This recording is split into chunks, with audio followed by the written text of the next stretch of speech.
sketch the graph of f of x equals 2 times log base 3 of 2 minus x.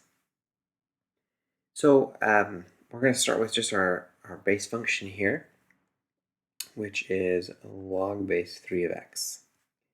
This is a base greater than 1, so we start down low, come up, and go through the point 1, 0. And the steepness of this is determined by the base, but we can't really be more precise than just kind of drawing this general shape. If you want, you could draw another point. We know that log base 3 of 3 is equal to 1. I could go over to 3, and then my y value is 1. But we can't really go get any better than that. So there's our base function, and then we need to start transforming.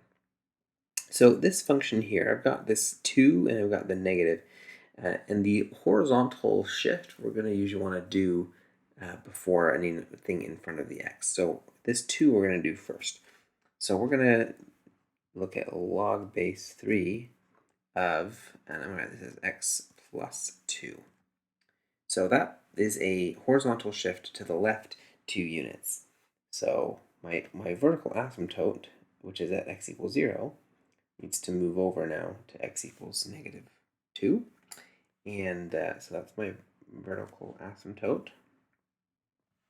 This point at 1, 0 moves over to a negative 1, 0. And I've got, and of course, 3, 1 would move over to 1, 1. Let me go ahead and draw that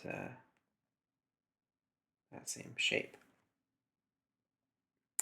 Okay, then we have this negative in front of the x. So now we're going to replace x with a negative x.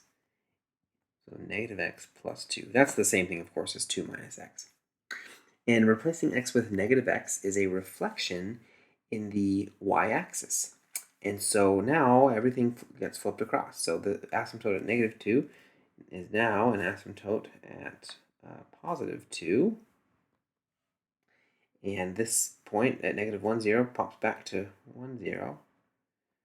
This point here at 1, 1 flips over to negative 1, 1.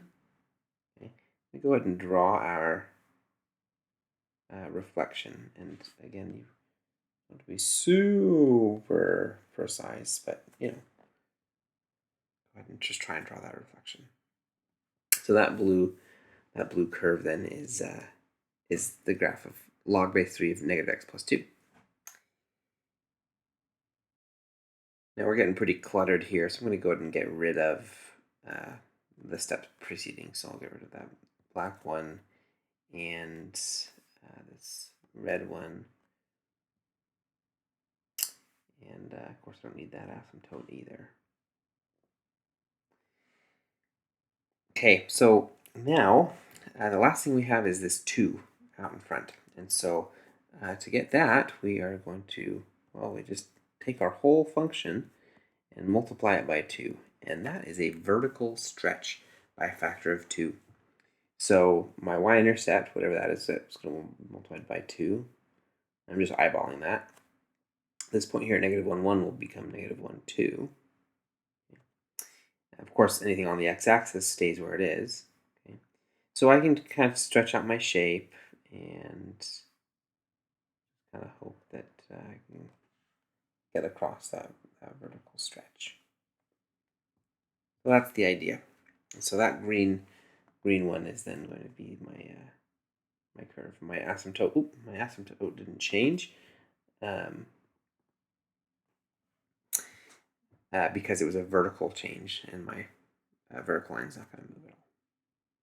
So that's the curve. That's the graph sketch of this function, 2 log base 3 of 2 minus x.